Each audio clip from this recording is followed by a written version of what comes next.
লক্ষ্মী ভাই আস্তে আস্তে মা কিন্তু শুনে ফেলতে পারে কারণ মার খুব ভোরবেলা ঘুম ভেঙে যায় আমার কথা না শুনে ছোট ভাইটা শব্দ করে ফেল তারপর মা আমাদের দুজনকে একই রুমে সরাসরি দেখে ফেল ভোর রাতে হঠাৎ ঘুম ভাঙল বুঝতে পারলাম ভোর ৪ বাজে আমার মেয়ে মুক্তা বলেছিল তাকে ৫টার মধ্যে জিম ক্লাসে যেতে হবে কিন্তু গভীর ঘুমে ডুবে যাওয়ায় দেরি হয়ে গেল ভাবলাম মুক্তা রাগ করবে তাই হোল রুম থেকে ডাকতে চেয়েও সরাসরি তার ঘরের দিকে গেলাম মনে হলো হয়তো সে নিজেই উঠে পড়েছে ঘরের কাছে পৌঁছানোর পর দেখলাম দরজাটা খানিকটা খোলা কেন জানি না হঠাৎ আমার মনে হলো একটু সাবধান হওয়া উচিত দরজার সামনে পৌঁছানোর আগে একটু থেমে গেলাম তারপর ধীরে ধীরে পা বাড়িয়ে দরজার কাছে পৌঁছালাম বাইরে থেকে দেখতে চেষ্টা করলাম দরজার সামান্য ফাঁকা দিয়ে ঘরের ভিতরে চোখ রাখতেই এমন একটি দৃশ্য দেখলাম যে আমার ভেতরের জল পড়তে শুরু করল আমার পুরো শরীর কেমন জ্ঞান হয়ে গেল আমি দরজার পাশে থমকে দাঁড়িয়ে গেলাম আমার মেয়ে মুক্তা বিছানায় ঘুমিয়েছিল সে পাশ ফিরে শুয়েছিল তবে তার শরীরে অর্ধেক ঘুরে যাওয়ায় সে কিছুটা অন্যদিকে ছিল তার পরনে ছিল একটি লাল রঙের টি শার্ট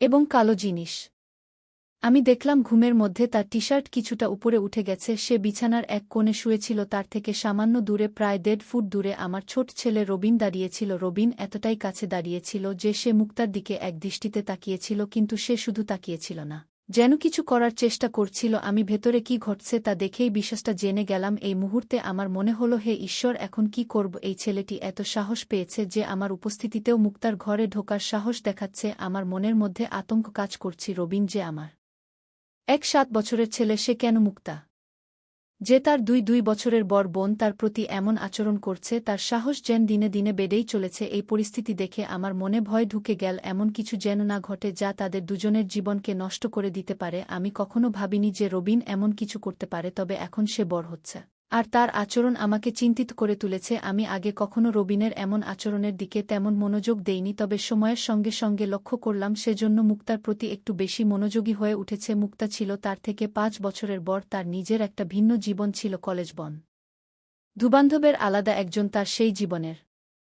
থেকে একেবারেই আলাদা তারা একসঙ্গে বেশিরভাগ সময় বাড়িতে থাকে কিংবা আমাদের পুরো পরিবার একসঙ্গে কোথাও গেলে যেমনটা সাধারণ ভাই বোনেরা করে তারা একসঙ্গে হাসি তামাশা করত একে অপরকে ঠাট্টা করত কিংবা ছোট ছোট দুষ্টুমি করত মুক্তা সবসময় তার সঙ্গে খুব স্বাভাবিক ও নির্ভীক আচরণ করত সম্ভবত মুক্তা এই নির্ভীক আচরণে রবিনের মনে তার প্রতি এক অদ্ভুত আকর্ষণ তৈরি করেছিল ধীরে ধীরে রবিন যে আরও কাছাকাছি যাওয়ার চেষ্টা করতে শুরু করুন তবে মুক্তা ছিল তার নিজের যথে মগ্ন তার এই ব্যস্ততার কারণে সে কখনো বুঝতে পারেনি যে রবিনকে একটু অন্যভাবে দেখছে রবিন প্রায় মুক্তার দিকে তাকিয়ে থাকত বিশেষ করে যখন সে মনোযোগ দিয়ে কিছু করত বা নিচু হয়ে কোনো কাজ করত রবিনের দৃষ্টি চলে যেত মুক্তার দিকে মাঝে মাঝে মুক্তার ঘরে নিয়ে আসার চেষ্টা করত এবং আলাপের ঝোলে একটু বেশি ঘনিষ্ঠ হয়ে পড়ত খুবই লজ্জাজনক ছিল আমার পক্ষে এটা সহ্য করা কঠিন হয়ে পড়েছিল তবে রবিনকে পুরোপুরি দোষারোপ করার আগে আমার মনেও দয়া জন্মায় এই আধুনিক যুগে যেখানে টিভি সিনেমা ইন্টারনেট এবং মোবাইল ফোনের অতিরিক্ত প্রভাব রয়েছে সেখানে এই ধরনের আচরণ হওয়াটা কিভাবে সম্ভব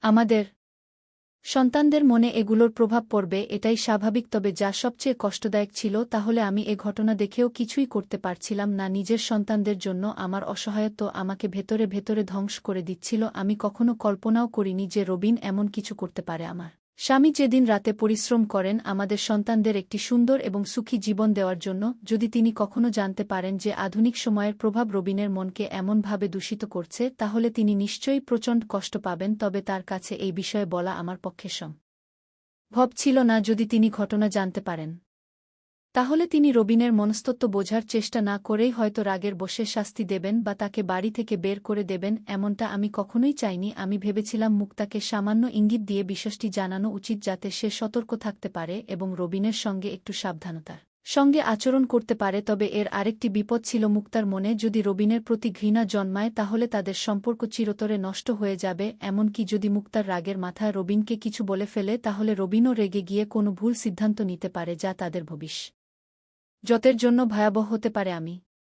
কোনোভাবেই তাদের ভাই বোনের পবিত্র সম্পর্কের মধ্যে ফাটল ধরাতে চাইনি তাই মুক্তাকে কিছু বলার পরিবর্তে আমি নিজের মতো করে পরিস্থিতি সামলানোর সিদ্ধান্ত নিলাম আমি ঠিক করলাম রবিনকে ঠিক পথে আনার জন্য সময়মতো তাকে বোঝানোর চেষ্টা করব এখন থেকে যখনই আমি লক্ষ্য করতাম যে রবিন চুপি চুপি মুক্তার দিকে তাকিয়ে আছে আমি কোনো না কোনো অজুহাতে তাকে সেই জায়গা থেকে সরিয়ে দিতাম এতে করে তার আচরণ অনেকটাই নিয়ন্ত্রণে আসত তবে আজকের ঘটনা আমাকে আরও সচেতন করে তুলল আমি বুঝলাম বিষয়টি নিয়ে আমাকে আরও সতর্ক হতে হবে এবং উপযুক্ত সময়ে সঠিক সিদ্ধান্ত নিতে হবে পিছনের সাহস দেখে আমি বুঝতে পারলাম যে আর দেরি করা ঠিক হবে না। যদি সময়মতো আমি কোনো ব্যবস্থা না নেই তাহলে তার কাজের জীবনে বড় বিপদ দেখে আনতে পারে। আমাকে কিছু একটা করতেই হবে, কিন্তু কিভাবে পরিস্থিতি সামাল দেবে তা বুঝে উঠতে পারছিলাম না। আমার মনে হলো সঠিক পদ্ধতিতে তাকে বোঝাতে স্বাভাবিক হতে পারে। তখন আমি যেটা ঠিক মনে করেছিলাম সেটাই করার সিদ্ধান্ত নিলাম। যদি হঠাৎ করে ঘরে ঢুকে যায় তাহলে রবিন ভয় পেতে পারে, আর মুক্তা যদি তাকে এমন অবস্থায় দেখে ফেলে তাহলে সে আরও হতবাক হয়ে যেতে পারে। তাই আমি এমন কিছু করার সিদ্ধান্ত নিলাম।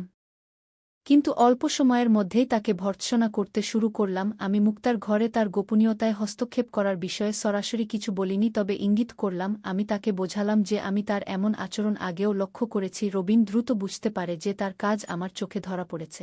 ভয়ে তার মুখ শুকিয়ে গেল। আমি আরও কড়া সুরে বললাম, যদি সে আবার এমন কিছু করে আমি তার বাবাকে সব বলে দেব। এই কথা শুনে রবিন কেঁদে ফেলে এবং বলল, মা প্লিজ এমন কিছু করো না, আমাকে মাফ করে দাও। সে বারবার আমার কাছে ক্ষমা চাইতে লাগল এবং প্রতিশ্রুতি দিল যে সে আর কখনো এমন কিছু করবে না। সে আমার পা ধরে বলতে লাগল, আর কখনো এমন হবে না, একবার আমাকে সুযোগ দাও। আমি তার আচরণ দেখে বুঝলাম সে তার ভুল বুঝতে পেরেছে। আমি তাকে শান্তভাবে বুঝলাম সে যা করেছিল তা কতটা ভুল এবং এর ফল কতটা ভয়াবহ হতে পারে, আর যদি কেউ জানতে পারে তাহলে কতটা অসম্মান হবে। শেষমেশ আমি তাকে এই প্রতিশ্রুতি নিতে বাধ্য করলাম যে সে আর কখনো এমন কাজ করবে না। তারপর আমি তাকে আর বকাবকি করিনি। আমার মনে হলো সে এবার বুঝতে পেরেছে এবং এমন কিছু আর করবে না। এরপর সে পুরোপুরি শান্ত হয়ে গেল এবং আমি তাকে আর কখনো মুখ তাকে দেখতে দেখিনি। এতে আমি নিশ্চিত হলাম যে সে তার ভুল বুঝতে পেরেছে এবং নিজেকে সংশোধন করেছে। এরপর প্রায় 1 মাস আমি তার থেকে একটু দূরত্ব বজায় রাখলাম এবং খুব কম কথা বললাম, যাতে সে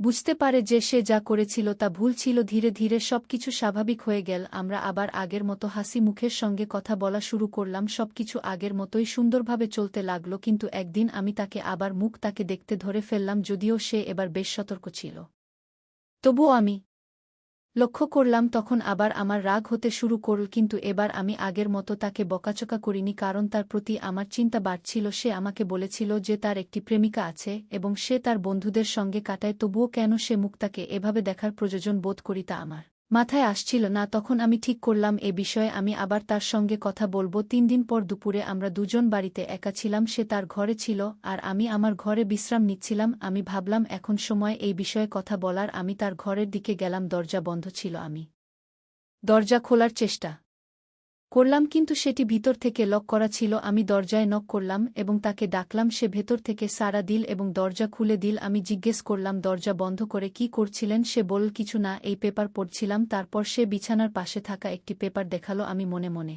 ভাবলাম যদি সত্যিই পেপার পড়েছিল তবে দরজা লক করার কি প্রয়োজন ছিল? নিশ্চয়ই অন্য কিছু হচ্ছিল। কিন্তু এবার আমি শান্ত থাকতে চাইলাম এবং তাকে বোঝানোর সিদ্ধান্ত নিলাম আমি মুক্তাকে নিয়ে কথা বলার জন্য এসেছিলাম। তাই অন্য কিছু না বলেই আমি তার বিছানার পাশে গিয়ে জিজ্ঞেস করলাম, কোনো পেপার পড়ছ? তারপর তার হাত থেকে পেপার ছিনিয়ে দেখতে শুরু করলাম। এটি তার কলেজের একটি বুলেটিন ছিল যেখানে ছাত্রদের লেখা প্রবন্ধ, গল্প এবং কবিতা ছিল। আমি পেপারটি তাকে ফেরত দিয়ে জিজ্ঞেস করলাম কোনটা পড়ছিল। এতে পেপার খুলেছে একটি প্রবন্ধ দেখিয়ে বলল, এটা করছিলাম। আমি বললাম, ঠিক করে বলতো কি আছে এতে? তারপর আমি তার পাশে বিছানায় একটু জায়গা নিয়ে শুয়ে পড়লাম। আমার ছেলে বিছানায় চিৎ হয়ে শুয়েছিল আর আমি তার পাশে শুয়ে থেকে সেই প্রবন্ধটি দেখতে লাগলাম। আমরা একসঙ্গে এই প্রবন্ধটি পড়তে শুরু করলাম। রবিন বলল, এতে আর কিছু করার নেই, তুমি কি করতে চাও? তারপর সে পেপারটি আমার হাতে দিয়ে পড়ল। আমি বিছানার কিনারায় শুয়ে বললাম, মনে হচ্ছে পড়তে পড়তে মনে হয় নিচে পড়ে যাব। এই কথা বলতে রবিন তাড়াতাড়ি আমাকে ধরে ফেলার জন্য হাত বাড়ালো, কারণ আমি খাট থেকে পড়ে যাচ্ছিলাম। এরপর সে আমায় ধরে উপরে তুলল। তার এই আচরণে আমার মধ্যে এক অদ্ভুত শিহরণ জেগে উঠল। রবিন খুব বিব্রত দেখাচ্ছিল। সে মুখে বলল, মা। আমি হেসে বললাম, আরে কোনো ব্যাপার না, বরং তোমাকে ধন্যবাদ বলা উচিত। তুমি যদি আমাকে না ধরতে তাহলে আমি পড়ে যেতাম। আমার কথায় হেসে উঠল আর পরিবেশ হালকা হয়ে গেল। আমি তাকে বললাম, এবার এটা আমাকে পড়াশোনা ও ছোট অক্ষর আমার ভালো দেখায় না। রবিন পেপার নিয়ে পড়া শুরু করল। সে আমাকে আরও কাছে টেনে নিয়ে প্রবন্ধটি পড়ে শোনালা। তারপর বলল, এখন বাকিটা তুমি পড়। আমি পেপারটি হাতে নিয়ে পরের পৃষ্ঠা উল্টাতে শুরু করলাম। রবিন আমার খাটে শুয়েছিল। একটি পৃষ্ঠা থেমে আমি মন দিয়ে পড়তে শুরু করলাম। কিছুক্ষণ পরে আমি একটু অস্বাভাবিকতা অনুভব করলাম। প্রথমে বুঝতে পারিনি, কিন্তু যখন ভালো করে খেয়াল করলাম তখন ব্যাপারটা পরিষ্কার হলো। আমি ভাবলাম সে তো পেপার পড়ছিল, তবু এমন নিচে তাকিয়ে দেখলাম তার হাত। আমার তখন মনে পড়ল যখন সে আমাকে পড়ে যাওয়া থেকে ধরেছিল। আমি আস্তে করে রবিন মুখের দিকে তাকালাম, তার চেহারা সম্পূর্ণ শান্ত। আমি ভাবছিলাম সে কি ভাবছে। নিজেকে শান্ত রাখলাম এবং আবার পেপার পড়তে শুরু করলাম। মনে মনে প্রার্থনা করছিলাম যেন রবিন এই পরিস্থিতি নিয়ে কিছু না বুঝে। কি ভেবে পাচ্ছিলাম না। প্রথমে মনে হলো সাথে সাথে উঠে গিয়ে তাকে দূরে সরিয়ে দিই, কিন্তু কেন যেন মনে হলো আমি তেমন শক্তি সঞ্চয় করতে পারছি না, যেন কোনো অদৃশ্য শক্তি আমাকে সেখানে আটকে রেখেছে। আমি চুপচাপ শুয়ে রইলাম, বাইরে থেকে পেপার পড়ার ভান করছিলাম। সময় যেন থমকে গিয়েছিল। কয়েক মিনিট কেটেছে, কিন্তু মনে হচ্ছিল যে কয়েক ঘন্টা পার হয়ে গেছে। অবশেষে আমি সিদ্ধান্ত নিলাম যে আমাকে কিছু করতে হবে। আমি বললাম, রবিন, মনে হচ্ছে আমার শরীরটা খারাপ লাগছে। তারপর আস্তে আস্তে নিজেকে সরিয়ে নিলাম এবং তার থেকে একটু দূরে সরে গেলাম। কিন্তু রবিন আমার দিকে তাকিয়ে রইল, কিন্তু কিছুই বলল না। আমি তখন পরিস্থিতি হালকা করার জন্য তাকে অন্য কোনো বিষয়ে কথা বলতে লাগলাম। আমি রবিনের দিকে একবার তাকালাম এবং দেখলাম সে কিছুটা অস্বস্তি অনুভব করছে। বেশ সহজ করার জন্য বললাম, রবিন, আমার গলা শুকিয়ে গেছে, তুমি কি আমার জন্য এক গ্লাস জল এনে দেবে? রবিন বিছানা থেকে উঠে জল আনতে চলে গেল। সে রুম থেকে বেরোতেই আমি কিছুটা স্বস্তি অনুভব করলাম এবং মনে হলো তাকেও নিজের আবেগ সামলানোর সুযোগ দেয়া হলো। যখন সে জল নিয়ে ফিরে এলো, আমি তার দিকে তাকালাম এবং দেখলাম সে এখন অনেকটা স্বাভাবিক হয়েছে। আমি তার কাছ থেকে জল নিয়ে এক নিঃশ্বাসে পান করলাম। এটা আমি কিছুটা শান্ত পেলাম। রবিন গ্লাসটি নিয়ে একপাশে রেখে আবার বিছানায় এসে আমার পাশে বসল। আমরা হালকা ফুলকা বিষয় নিয়ে কথা বলতে শুরু করলাম। বন্ধুরা, আজকের গল্পটি এখানেই শেষ করলাম। গল্পটি ভালো লাগলে আমাদের চ্যানেলটি সাবস্ক্রাইব করে পাশে থাকবে। ভিডিওটি দেখার জন্য তোমাদের অসংখ্য ধন্যবাদ।